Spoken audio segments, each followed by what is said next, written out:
There are many things you expect when visiting the Grand Council station of Oryx Delta: opulence, posturing, a few dozen alien languages trying to one-up each other in diplomatic theater, maybe the occasional explosion if the Mercani get offended during lunch. What you don't expect, what no one expected, was for a mind-reading interrogator to pass out because a human couldn't assemble a bookshelf. And yet, here we are. The Grand Council Hall gleamed like an over-polished jewel.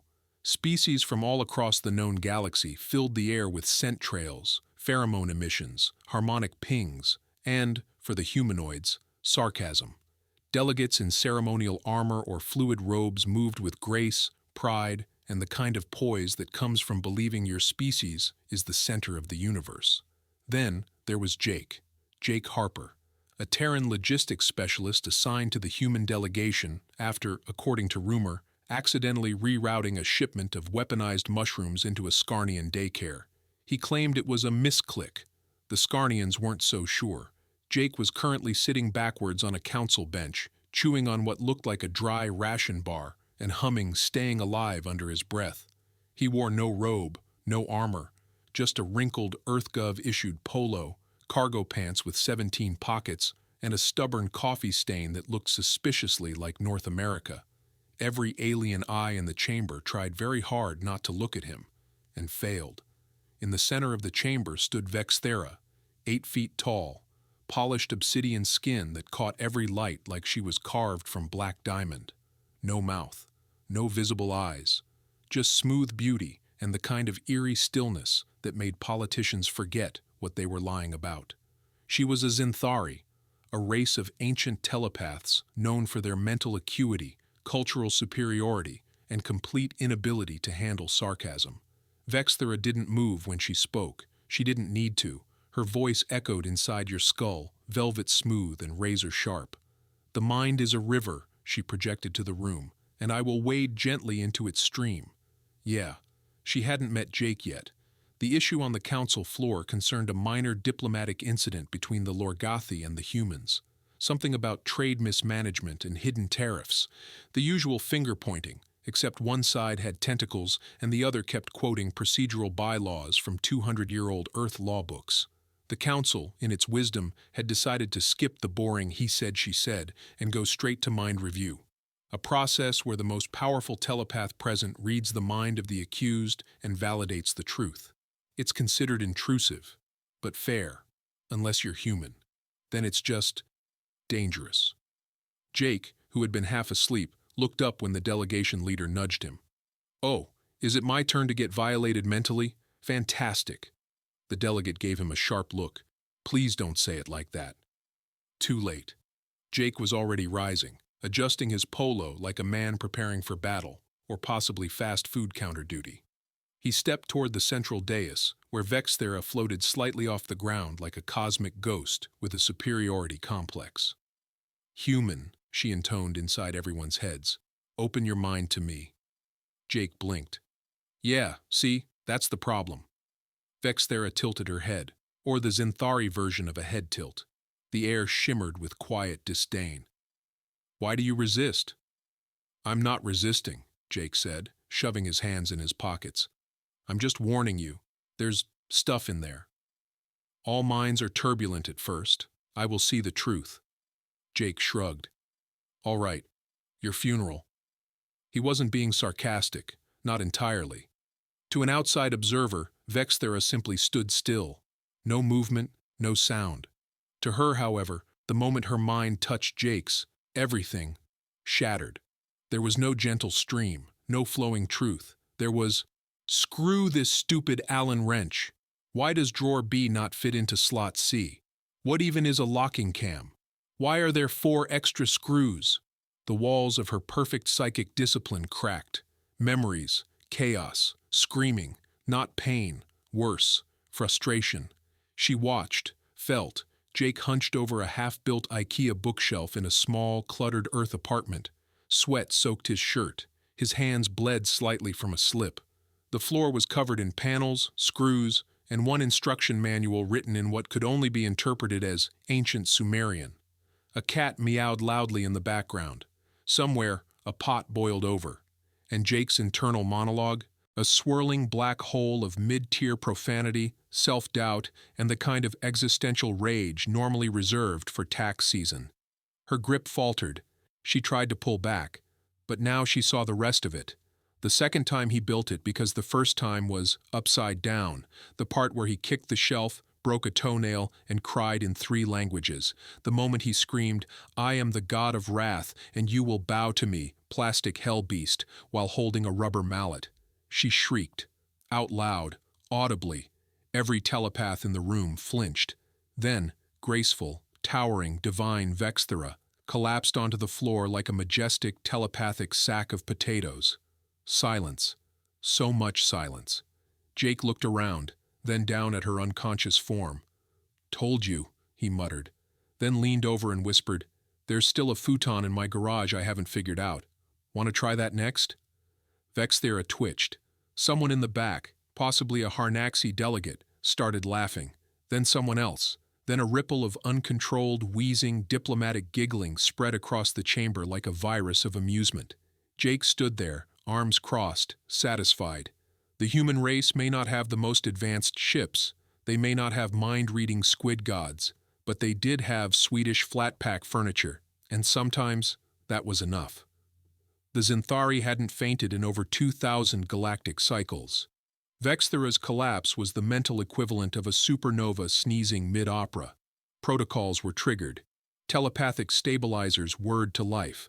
One Varnexian ambassador vomited crystalline bile from secondhand exposure to Jake's internal noise. And Jake? He stood in the center of it all, arms folded, casual as ever, like a guy who'd just parked his truck on the Galactic Senate floor. "Should I be flattered or arrested?" he asked. Neither answer came, because Vexthera was still twitching. The chamber was thrown into chaos, at least by council standards, which meant raised voices, dramatic gasps, and one ambassador fainting onto an assistant's tentacles. Medical drones zipped down from the ceiling like obedient bees. They scanned Vexthera's obsidian frame, trying to make sense of the unreadable neural chaos inside. What they found defied translation. "Psychic overload," one drone chirped. "Unknown semantic structures detected. Emotional saturation exceeds normal bounds." Translation: Jake had nuked her with thoughts so dumb and loud they broke her brain. Meanwhile, a dozen council members circled around Jake like a school committee trying to understand why a feral child was running the PTA. The Lorgathi diplomat hissed through gill slits. "Your mental pollution has damaged the interrogator." Jake raised an eyebrow. "You asked her to go in there. She was unprepared for your cognitive architecture." "Oh, you mean the part where I imagined throwing an Allen wrench into the sun? Yeah, that was peak architecture." A larvish judge thumped a tentacle.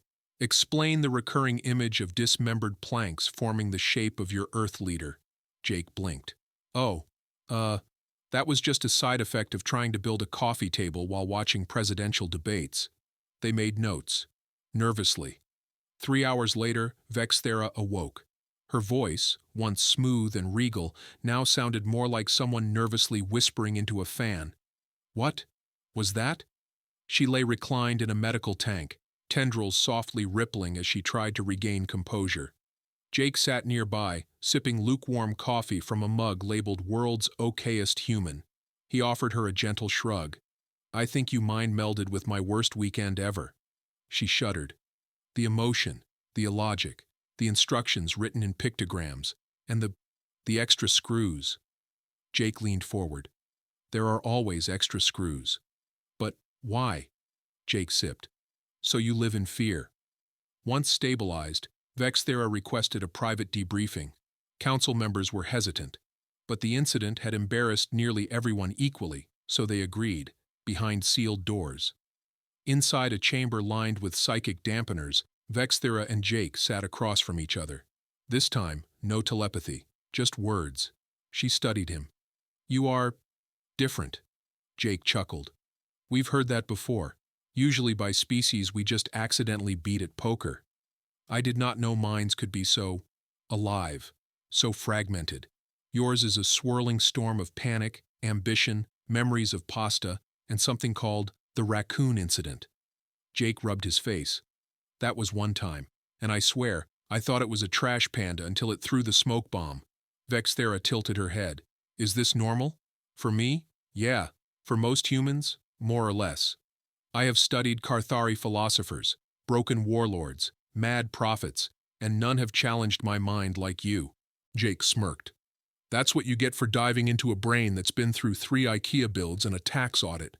She hesitated. I wish to learn more. Jake blinked. Wait, you want to go back in? Number not in. Not yet.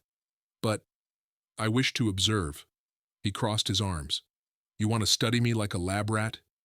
Number like an equation. One I have not yet solved. Jake leaned back. That's fair. But I charge by the hour, and I get a fruit basket. She nodded solemnly. Very well. The next day, Vexthera followed Jake around the station. It was a bizarre reversal. The 8-foot telepathic goddess floated silently behind a human who spent most of his day snacking, forgetting passwords, and muttering about printer drivers being sentient jerks. She watched him. Use a fork to unjam a vending machine, successfully. Rewire a broken translation panel using chewing gum and a twist tie. Accidentally start an interspecies karaoke night that ended in 3 treaties. At one point she asked, "Why do you behave this way?" Jake paused mid-sip. What way? With chaos, humor. You do not conform. Jake grinned. Because conformity is just a fancy word for boredom, and we hate being bored more than we hate being broke. She floated in silence for a long while. Finally she whispered, only to herself, "The chaos is the pattern." The council reviewed footage of Vexthera's collapse. Some called for a ban on psychic probes into human minds. Some wanted to make Jake an ambassador of cognitive warfare. One species filed a lawsuit against Earth's furniture export companies. But Vexthera? She asked for more time, with Jake, to understand. Because for the first time in centuries, she didn't feel like a master of minds. She felt like a student. And Jake? Jake just wanted to finish his shift, eat a reheated burrito, and figure out where the heck Hope, the office dog, had buried his universal translator. But as the galaxy would soon learn, humans don't try to break the universe's expectations. We just do it on accident.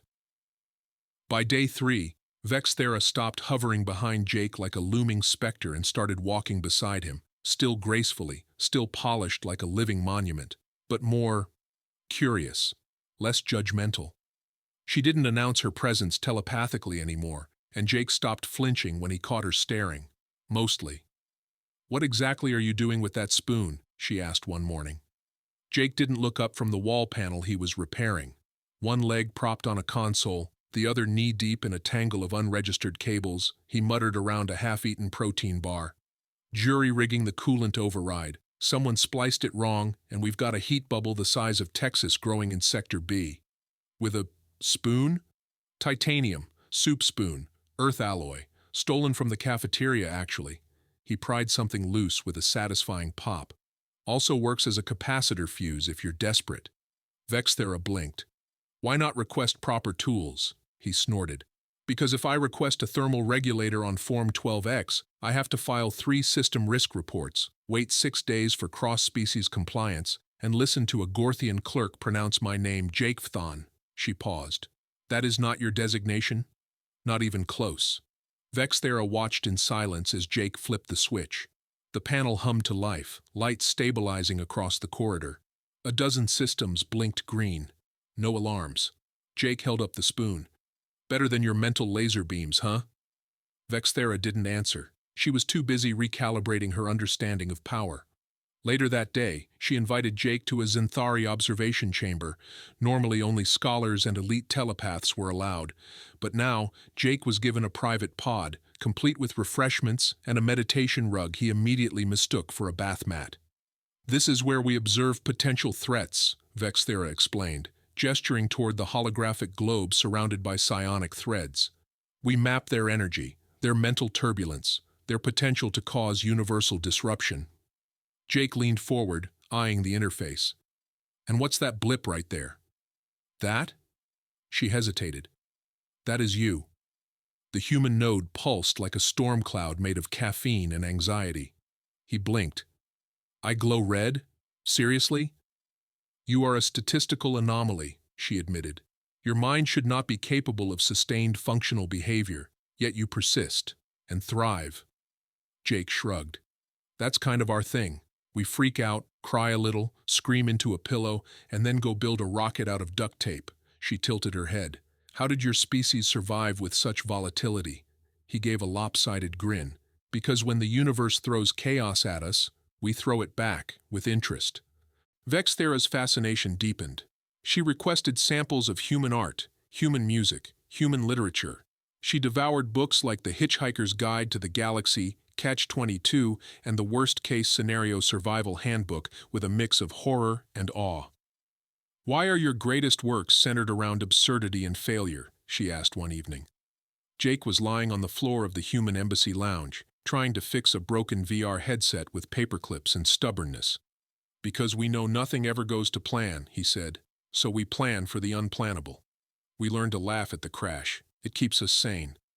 Vexthera was silent for a moment, then said quietly, Your people weaponized humor. He chuckled. We survived with it. Weaponizing it was just a happy accident. The final test came unexpectedly. An alarm blared across the station. Pirates. A rogue faction of the Diraxi had breached the outer ring. Shields were collapsing. Security protocols frozen. Council chambers locked down. Panic spread like fire. Jake was halfway through smuggling extra coffee from the storage locker when Vexthera found him. They've breached Subdeck 12, she said. Okay, and? He stuffed a thermos in his backpack. We need a plan. Jake grinned. Oh good, I'm great at not having one. They reached the subdeck just as the Diraxi tore through the last barrier. 10-foot insectoid raiders, bristling with weapons and hissing threats in 6 languages. Vexthera raised her hands. I can block their minds for a moment. Jake shoved a crate off a hover pallet, revealing a human maintenance drone rigged with fireworks, a fire extinguisher, and a frying pan. What are you doing? She asked. He grinned. Improvising. He activated the drone. It burst forward, spewing foam, throwing sparks, clanging its frying pan against every surface like an angry toddler. The Diraxi stopped, startled, confused, then blinded as the fireworks exploded in a disorienting flash. Jake sprinted through the chaos, grabbed the central valve, and yanked it with a yell. The subdeck's emergency decompression activated. The Diraxi were sucked out, safe range, no fatalities, but ejected into orbit with their dignity shredded. When silence returned, Jake leaned against the wall, panting. See? He gasped. Who needs strategy when you've got fire and cookware? Vexthera stared. Then she smiled. Actually smiled. No telepathy, no aloof grace, just one pure, unfiltered grin. You are chaos incarnate, she said. Jake gave a lazy salute. Damn right. Later, back in the council chamber, Vexthera presented her findings. In my centuries of service, she declared, I believe discipline of mind was the highest virtue. That order was strength. That predictability ensured peace. She turned, gesturing to Jake, who was halfway asleep in his chair. But I have now seen another form of strength, the kind that bends, twists, adapts. A mind that endures not because it is calm, but because it thrives in the storm. Delegates murmured. She continued. I recommend no further attempts to read human minds without extensive preparation. Their mental architecture is not a river. She paused. It's a sandbox, full of fireworks and raccoons. Jake gave her a thumbs up. Don't forget the IKEA shelves. It started, as many diplomatic incidents do, with a PowerPoint. Vexthera had been invited to present a comprehensive understanding of human cognitive irregularity to the upper tiers of the Galactic Council. This was, technically, a victory for human reputation, though the phrasing stung a little. Jake was invited too, not as a delegate, not as a scholar, not even as an assistant. He was listed in the official documentation as Subject A, Cognitive Catalyst. Jake laminated it and wore it like a name tag. The council chamber was especially full that day. Dozens of species lined the concentric rings of seating. The Cephalorni floated in salt spheres. The Glunktar twitched through shared sensory gel. The Drex spun lazy rotations on their hover discs, every eye trained forward. The stage was lit with soft starlight. Vexthera glided to the center in her ceremonial robes, sleek obsidian fabric woven with strands of telepathic resonance. Jake followed behind her. He wore a wrinkled button-up shirt that said, "I paused my game for this." He was already eating popcorn. Vexthera spoke with solemn authority. She detailed her mind link with Jake, the trauma, the recovery, the strange revelations. Human cognition is not linear, she explained. It is not orderly. It is not sane by our traditional definitions. It exists in simultaneous loops of anxiety, imagination, contradictory logic, and recreational absurdity. A Xandari ambassador clicked its mandibles. "You mean jokes?" Vexthera nodded. "Yes, but more. They do not merely tell jokes, they live them." There was uncomfortable shifting across the room. Jake stood up, popcorn in hand. "You guys want a demonstration?" Vexthera's eyes widened. "Jake!" But it was too late. Jake walked to the center podium. The alien council stared, silent, judging. He smiled. "So, I hear you want to understand the human mind." He set his popcorn down, pulled out a small data stick, inserted it into the council's holoprojector. The room dimmed. The main screen lit up. Text appeared. "Understanding Humans, a guide for non-Terrans and brave Terrans." Slide 1 was a meme. A dog sitting in a burning room saying, "This is fine." Jake nodded at it. "That's our national mood." Slide 2. A flowchart labeled, "How to solve a problem," branching into panic, overthink, try something dumb, and accidentally fix it. Slide 3. A short video clip of a human base jumping in a T-Rex costume. Slide 4. A sentence in Comic Sans that read, "If it's stupid and it works, it's not stupid." Slide 5. A photo of an actual IKEA instruction manual with a red X over it. Below, a photo of the same table built into a medieval guillotine with "Nailed it" photoshopped on top. The room was dead silent. Then, a Drex chortled. A Xandari coughed into a laugh. A Glunktar let out a full gurgle of amusement. The ripple turned into a wave. Even Vexthera cracked a smile. Later, in the hallway, Jake leaned against a support beam as Vexthera approached. "I shouldn't have let you plug that in," she said. "You violated 6 galactic decorum codes." Jake grinned. "But they laughed, didn't they?" She sighed. "You made the Drex snort fluid out of its orifice. That's an achievement." "Happy to help." She studied him. "Your species is a contradiction." Jake shrugged. "So are sandwiches. Doesn't stop them from being awesome." She tilted her head. "I have one final question." He raised an eyebrow. "When you attempted to fix your furniture, the table, why did you not ask for help?" He stared at her, caught off guard. Then slowly he said, "Because sometimes the fight is the point." She blinked. "Explain." "I didn't want a table. I wanted to win, against wood, against confusion, against the possibility that maybe I wasn't as capable as I thought." He looked down, then back up. "We don't just build, we test ourselves. Even if we cry, even if we bleed, even if the table's got an extra leg, we pretend we meant to add." Vexthera was silent. Then she said, "You don't just improvise. You resist." Jake smiled. "We improvise because we resist." By now, the Council's perception of humanity had begun to shift, no longer dismissed as erratic primitives, now seen as something more dangerous, more unpredictable, and more inspiring. In the days that followed, more alien species approached the human embassy. Some asked questions, some requested memes. One Glunktar brought an IKEA box and asked Jake to walk it through the ritual. Vexthera began publishing a series of papers titled "The Chaos Doctrine, Lessons from Earth." She included diagrams, drawings, even excerpts of Jake's spoken rants, translated into elegant psionic glyphs. Her conclusions: humans are not the strongest, not the fastest, not the most technologically advanced, but they are, without question, the most creatively unkillable. Vexthera stood before the assembled Nexus Convergence Board, an elite circle of telepathic adjudicators who had summoned her for final review. Not for punishment, not exactly, but their gazes were sharp, ancient, cautious. "You brought a volatile human mind into the core council archives," boomed Elder Voran, whose tendrils shimmered with age. "You exposed critical systems to a subject marked with psionic instability." Vexthera stood firm, her polished obsidian skin reflecting the council's faintly glowing platform. "Yes," she replied. Another elder leaned forward.